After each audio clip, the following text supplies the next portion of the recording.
Uh, Yik Kam is a long set consists of 4 parts.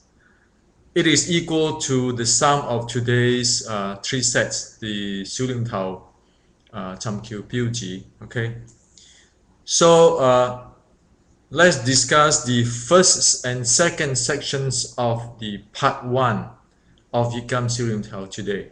Okay, uh, let me show you how the first and second section look like. Okay,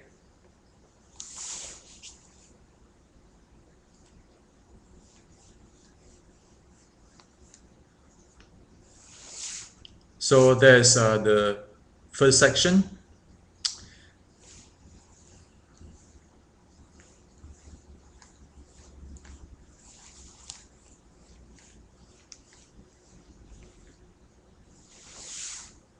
So there's the second section. Okay, now let's zoom into the first section to see what actually it is. Okay, a lot of people training just like before, the way how I showed before, and really don't know what it is, and so let's today zoom it out and see what it is. Okay, this is how it is.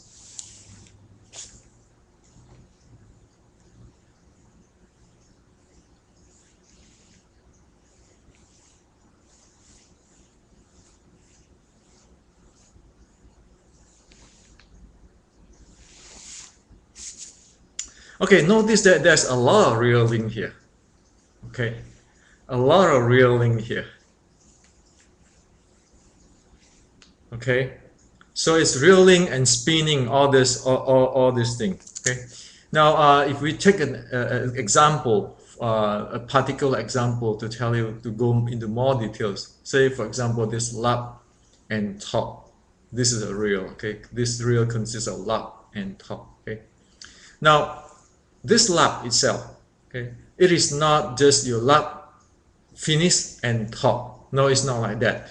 What happened is it is while your lap are releasing, you're actually loading for the top sound. Okay, so this is like when I lap, I was pulled by a string forward. Okay, so anytime I let go, it's going to shoot forward. Okay, so this is releasing and loading. Okay, so in this first section, the motion all is not a dull, what we call a dull motion, where you do one thing, you finish, you stop there, and then you start another thing. No, it is a continuous of in the same time you release it, in the same time actually you build up a potential for loading for the another motions. Okay, so that is the real link. Okay, same with this. I pull it in. Okay, I pull in. Actually, I'm ready for release. Okay, so I release this. Okay, I do this saying sound, but I'm loading already for the beauty sound. Okay, so this section is a good example of reeling, okay, or snake's reel, okay, or as it's called. Now let's look at the second section. Okay,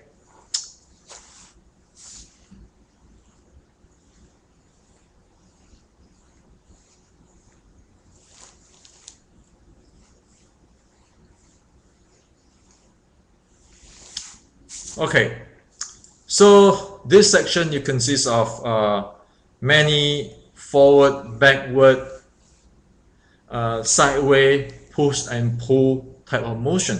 Okay, this section is what I call the withstand section. Okay, or call the crane withstand. Okay, you have a snake reel, crane withstand. Okay, so this is the withstand section.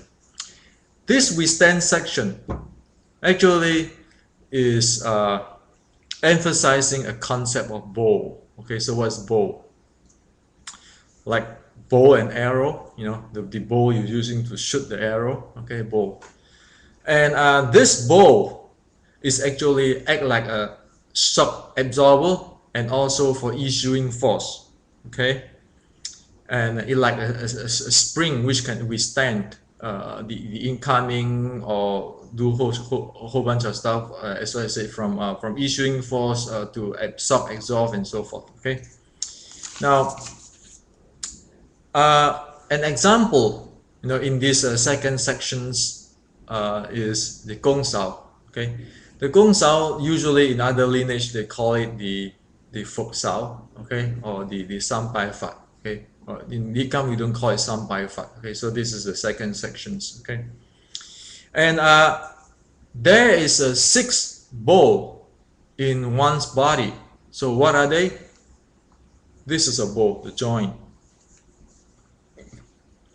The elbow, the shoulder, the hip joint here, the ankle, and the knee. Okay, so all these 6 joints is act like a bowl, a shock absorber, or a spring. You align them together. Okay, so as you do a gong sao, okay, the first bowl, the second bowl, the third bowl, the fourth bowl, the fifth bowl, the sixth bowl, all aligned up together. So the whole body turned into like a string.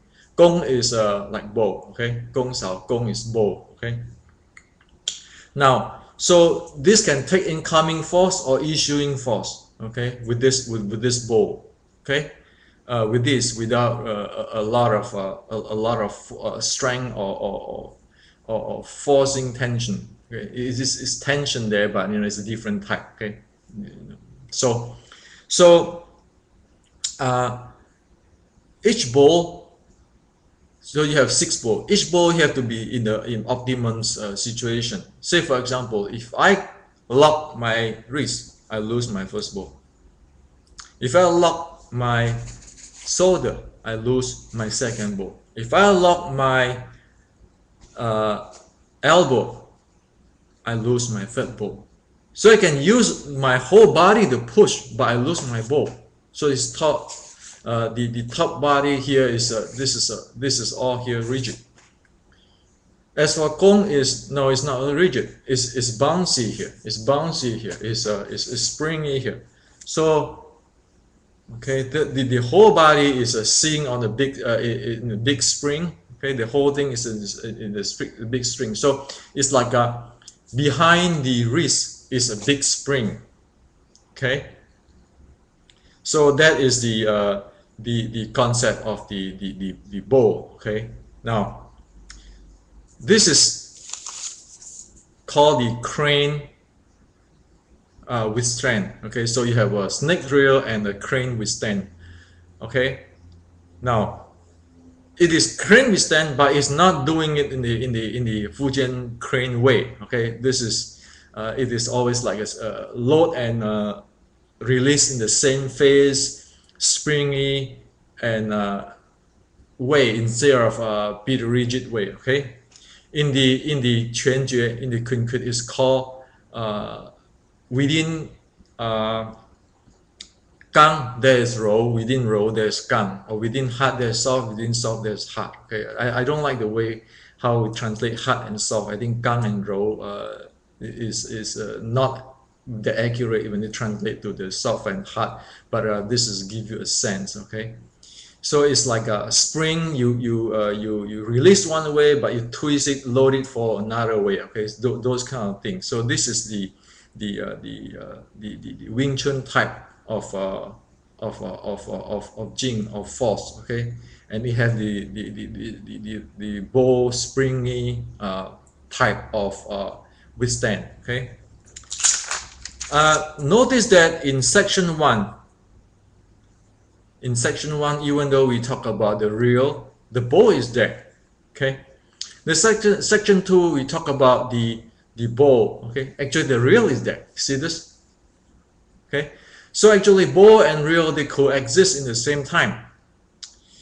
Okay, as is said in Wing Chun, snake, reel, crane, withstand. Okay, so all this thing is in the first and second sections of the Yik Kam Silim Tao. Okay, instead of you just go doing this kind of stuff. Okay, with this like very dull force, you're just using force. No, it's not. It's just wind up. So I strike, and I wind for this. Okay, I wind for this and I go strike. So now it is strike and loading at the same time, and using the bow and so forth without using a very rigid structures. Okay, it is a very springy. Okay, now, and another thing is that we can go into more details. Okay, such as the control of the thumb can cause a lot of different things. For example, when we talk about this gong sao, okay, either you pull down your you bend your thumb, or you open it up, is a different story. Okay, what happens is that if you do this with the palm, the thumb up, that is actually called open up the lung meridians. Okay, meaning that your breathing will be really easy, and your hand will feel light. Okay, if you bend down this thing, inhale will be tough. Exhale is good because this is closing down the lung meridian. But your hand right away become heavy. Okay, so for the gong, for the you want to take the 6 directional force and spring it, the thumb is actually not bent. It must not bend. Now you can try it. Okay, so this is a lot of details there. That's why we call these sets the training of details, like 修炼塔, right? Okay.